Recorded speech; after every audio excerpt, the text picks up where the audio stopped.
working to connect a region of over 600 cultural bridges between our lands.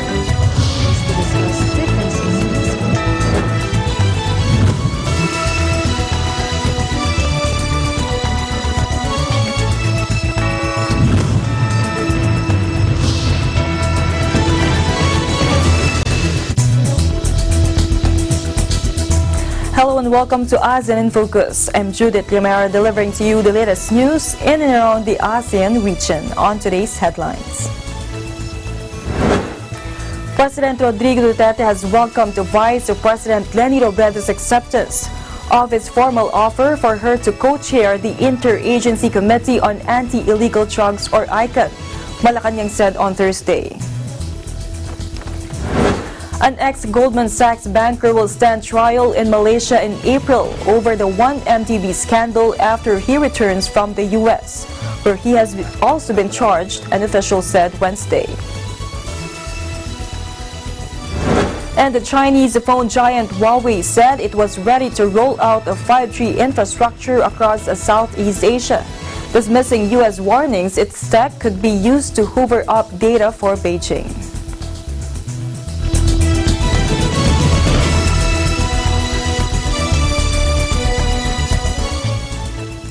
The Philippine government will now have a renewed and strengthened full approach on the drug war now that Vice President Leni Robredo has accepted the position as co-chair of the Interagency Committee on Anti-Illegal Drugs or ICAD, as various government agencies vowed to fully support her. Presidential spokesperson Salvador Panelo welcomed her to the cabinet.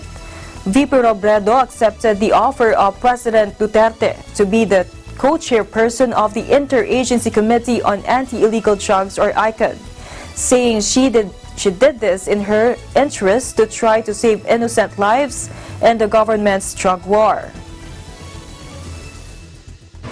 Marami nagpahayag ng pangamba na hindi sincero ang alok, na ito ay isang trap na ang habol lang ay siraan at pahiyain ako. Marami nagpayo na dapat kong tanggihan ang alok dahil pagpasa lang ito sa akin ng responsibilidad para sa mga kabiguan ng drug war.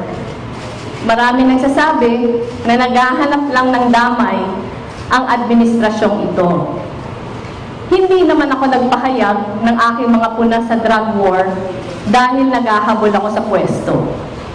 Hindi ko hiniling ito. Sa Pangulo nang galing ang ideyang ito. Pero sa dulo, ang pinakamahalagang konsiderasyon para sa akin ay simple lang. Kung ito ang pagkakataon para matigil ang patayan ng mga inosente at mapanagot ang kailangang managot, papasanin ko ito. Kaya tinatanggap ko ang trabaho na binibigay sa akin ng Pangulo. Alam ng Pangulo kung ano ang posisyon ko sa drug war. Tutol ako sa pagpatay ng mga inosente. Kontra ako sa pang-aabuso ng mga opisyal. Alam niya ang aking mga puna. Alam niya ang mga bala kong ayusin. Kaya kung iniisip niya na sa pagpayag kong ito ay tatahimik ako, nagkakamali siya. Simula pa lang, handa tayong tumulong sa ikabubuti ng bayan. We welcome the acceptance of the VP Leni of the offer of, as well as the appointment to her by the President as anti-illegal drug czar. As we said earlier, we welcome her return to the cabinet, and as I pointed out, this is her moment, and she should seize this opportunity because destiny awaits her and history beckons. So this is it. By her acceptance, it shows that she is much smarter than her colleagues in the opposition who do not want her to succeed. Welcome, Vice President Leni.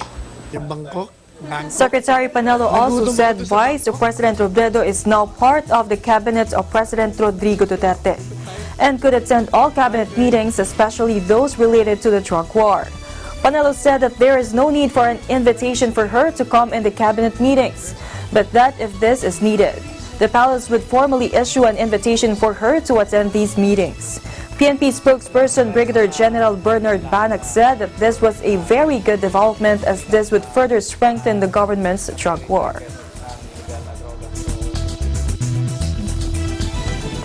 Meanwhile, President Rodrigo Duterte has welcomed Vice President Leni Robredo's acceptance of his formal offer for her to co-chair the Interagency Committee on Anti-Illegal Drugs or ICAD, Malacanang said on Thursday. During the 43rd cabinet meeting at Malacanang Palace on Wednesday night, Duterte was optimistic that Robredo would realize the importance of his administration's intensified crackdown on illegal drugs. Presidential spokesperson Salvador Panelo said in a statement, on Wednesday, Robredo announced her decision to accept her designation as co-chairperson of ICAD, an anti-drug body that is mandated to ensure the implementation of all policies, laws, and issuances on the government's anti-narcotics drive. Robredo's acceptance came even after her spokesperson, lawyer Barry Gutierrez, claimed that her appointment was unclear and non-existent. Robredo will lead ICAD along with Philippine Drug Enforcement Agency or PDEA Director General Aaron Aquino until June 30, 2022. This according to the memorandum signed by Duterte on October 31st. The memorandum also directed the PDEA, the Philippine National Police, the Dangerous Drugs Board, and all other law enforcement agencies to extend their full assistance and cooperation to Robredo to ensure the success of the administration's fight against illegal drugs. Duterte was prompted to name Robredo as ICAD co-chair after the latter claimed that the government's anti-drug campaign is obviously not working. Robredo said that she would help the administration combat illegal drugs without costing the lives of suspected drug offenders in the country. Panelo said Duterte pinned hope that Robredo would eventually understand that deaths occurred due to the violent reactions on the part of agents of the illegal drug trade against the strict enforcement of the law. Robredo, as co-chair of ICAD, will be given a proactive role in the campaign, as she will have a hand in crafting the government's anti-drug policies and programs, as well as in the proper implementation of operations against drug offenders. Duterte and Robredo have yet to meet to discuss her specific mandate in the administration's efforts to curb the proliferation of illegal drugs. Malacanang assured Robredo that she will get the support she needs, saying, quote, "Her success is our success," unquote.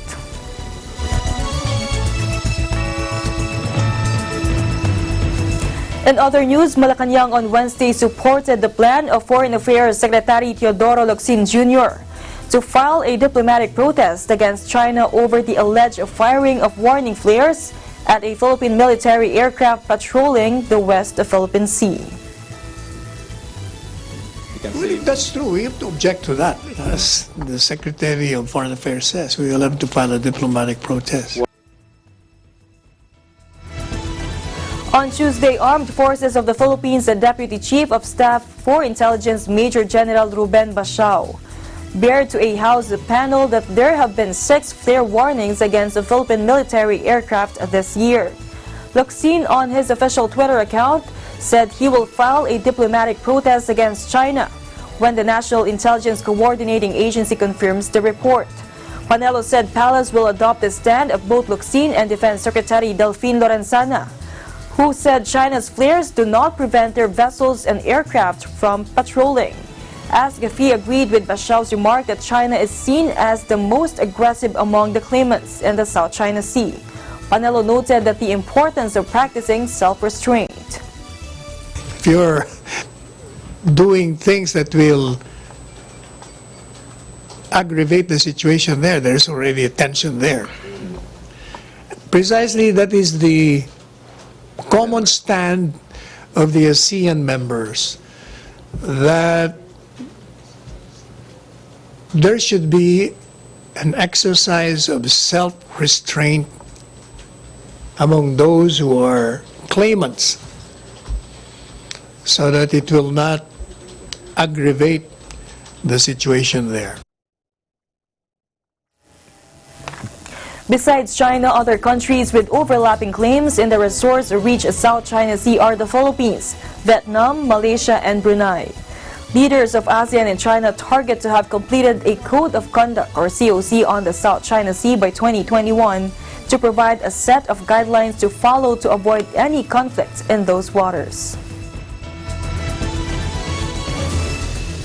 Meanwhile, an ex-Goldman Sachs banker will stand trial in Malaysia in April over the 1MDB scandal after he returns from the U.S., where he has also been charged, an official said Wednesday. Billions of dollars were stolen from Malaysian state fund 1MDB in a fraud allegedly involving former Prime Minister Najib Razak and his cronies, and spent on everything from high-end real estate to a luxury super yacht. Goldman's role is under scrutiny as the Wall Street Bank helped arrange $6.5 billion in bonds for 1MDB, and Malaysian authorities say huge sums were stolen in the process.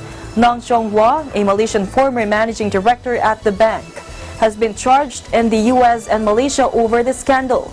He was extradited in May from Malaysia to the U.S., which is investigating the controversy as money was laundered through the American financial system, and pleaded not guilty to bribery and other charges.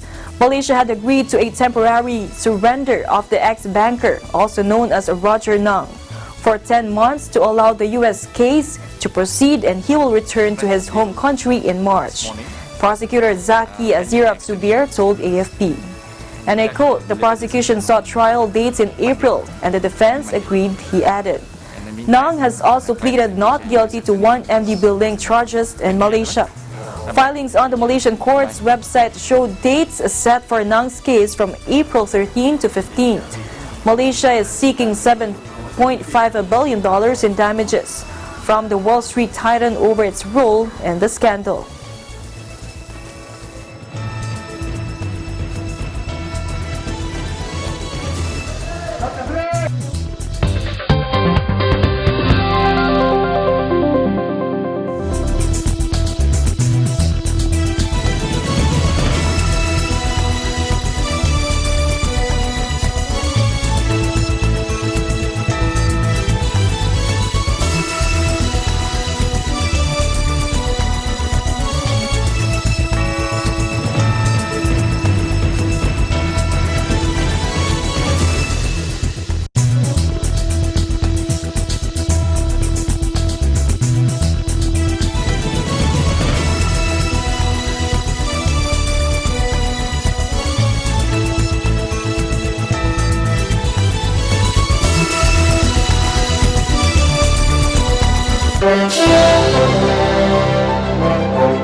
From all of us here in the District of Washington State, we would like to greet you all. Happy birthday, Paul! We love you, Paul! To our most beloved Executive Minister, Brother Eduardo V. Manalo, from the local congregation of Virginia Beach, Virginia, District of Virginia Mid-Atlantic, we would like to greet you, Paul, on this very special day. Happy birthday, Paul! We love you, Paul! From the local congregation of Bergen, Ecclesiastical District of New Jersey, the Children's Worship Service would like to greet our Executive Minister, Brother Eduardo V. Manalo, A. Happy birthday, Paul! We love you, Paul!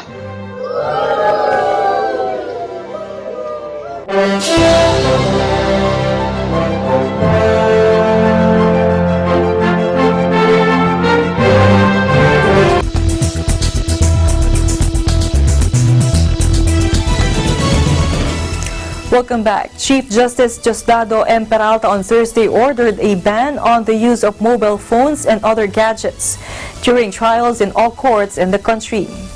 And I quote, "In order to maintain the orderly court proceedings and trial, and in the best interest of the service, the use of cellular or smartphones while the court is in session is strictly prohibited," Peralta said in Memorandum Order Number 74/2019, dated November 4th.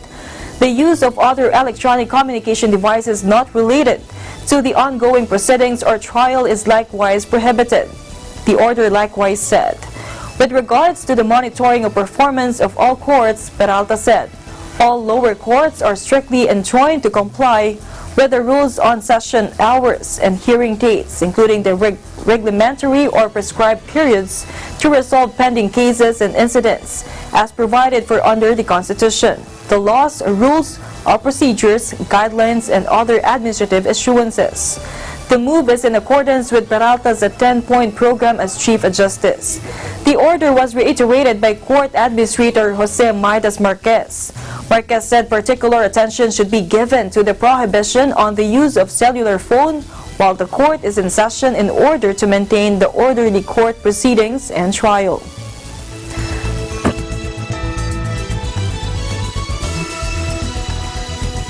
Meanwhile, the Department of Public Works and Highways, or DPWH, reported on Wednesday that the 3 regions in Mindanao that were hit by earthquakes in the last 2 weeks incurred an estimated 800 million peso worth of damage to infrastructure. Based on the report, as of November 6 at 10 a.m., the initial worth of damage amounted 781.682 million pesos to roads, bridges, school buildings, and other public buildings were recorded in Regions 10, Northern Mindanao, 11 Davao Region, and 12 Saxargen. The DPWH said in Region 10, a total of 16.700 million peso worth of damage to roads was reported. However, the damage to bridges, school buildings, and other public buildings is undergoing assessment. In Region 11, a total of 155.372 million peso worth of damage to roads, 7 million, bridges at 3 million pesos, school buildings at 137.362 million pesos, and other public buildings at 8.010 million pesos. Of the 3 regions, Region 12 recorded with the highest cost of damage at 609.610 million pesos. In roads at 199.760 million pesos. Bridges at 109.300 million pesos, and school buildings at 300.550 million pesos. There is still an ongoing assessment of the damage to other public buildings. The DPWH reported that it has taken actions as to the repair or restoration of the damaged infrastructures, which include the conduct of the rapid initial assessment of possible damages on roads, bridges, and other public buildings by concerned district engineering offices. It also undertook the immediate repair of minor damages on roads and bridges. A post-earthquake assessment is ongoing in Region 11 and 12 by DPWH teams composed of 52 technical personnel from the Bureau of Design, Bureau of Construction, Bureau of Maintenance, Regional Office, and District Engineering Offices. The DPWH also assisted the local government unit in clearing operations and provision of equipment for the distribution of relief goods. President Rodrigo Duterte received Henry B. Howard, the Philippine Honorary Consul for the State of Florida and founding director of the U.S.-Philippine Society, in a courtesy call in Malacanang on Wednesday. Duterte thanked the American consul for visiting the country, a palace statement said. Howard, who has an extensive background in U.S.-Philippine ties, first came to the country as an American Field Service, or AFS, high school exchange student in Cagayan de Oro in 1974. He was appointed as the Philippines Honorary Consul for the State of Florida in 2015. He also became the President and Chief Executive Officer of the U.S. Education Finance Group, an advisory board member of the Center for Strategic and International Studies, and a member of the Board of Directors of the U.S.-Philippine Society, among his other duties. The U.S.-Philippine Society aims to help create a new and timely mechanism for elevating the Philippines' profile in the United States. Howard, deeply involved in Philippine education, also established the Henry Howard Scholarship, which graduated 44 scholars since its establishment in 2001. Around 100 students have benefited from the scholarship by receiving tuition, dormitory, food, books, clothes, uniforms, and annual home or parental visit travel expenses. The courtesy call took place before the scheduled cabinet meeting in Malacanang.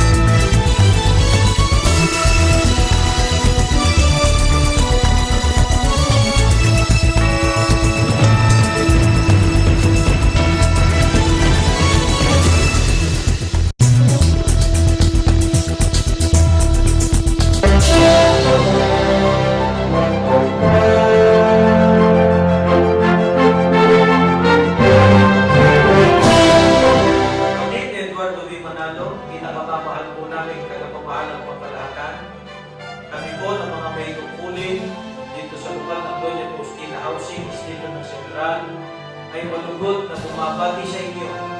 Happy birthday po! Mahal na mahal po namin kayo! From here in Haginisulu, Lesotho, Ecclesiastical District of Southern Africa, we would like to greet our beloved Executive Minister, Brother Eduardo V. Manalo. Happy birthday po!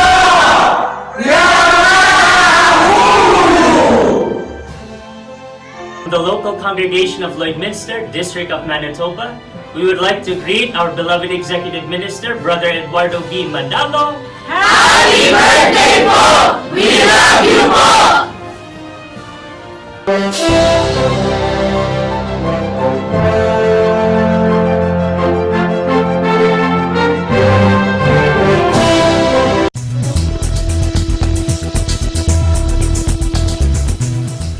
Welcome back. Chinese phone giant Huawei said it was ready to roll out a 5G infrastructure across Southeast Asia, dismissing U.S. warnings its tech could be used to hoover up data for Beijing. The firm has emerged as a key protagonist in the wider U.S.-China trade war that has seen tit-for-tat tariffs imposed on hundreds of billions of dollars worth of goods. President Donald Trump's administration has warned Huawei's equipment could allow China to spy on other countries and has effectively blocked American companies from selling U.S. technology to the firm. But the company has repeatedly denied the accusations, saying it is the victim of the tech envy. Thailand and the Philippines have shrugged off the cybersecurity warnings in a rush to exploit the ultra-fast 5G network promised by the China's biggest smartphone maker, while Vietnam has edged away from Huawei. We are keeping a very good running records. There's no any cybersecurity issues for us. There's no any evidence from the US to say that. We predict that this year we can keep almost the same as last year. Even we are under such kind of a great pressure from the US government. In the 5G deployments, now we have more than 60 commercial contracts signed already. And also we have more than 400,000 pieces of our AAU shipped globally already. And we are here to support the ASEAN, the development for the 5G.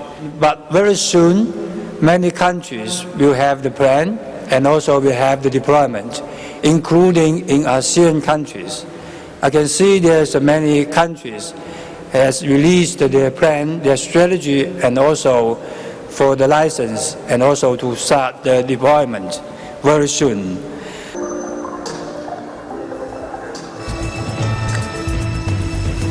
And that is the latest news in the Southeast Asian nations.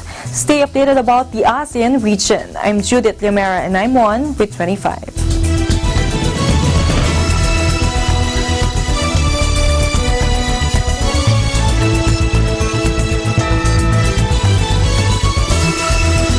Eagle Broadcasting Corporation invites everyone for the first ever ABC PopCon 2019, November 8 and 9 at the EBC Building, 20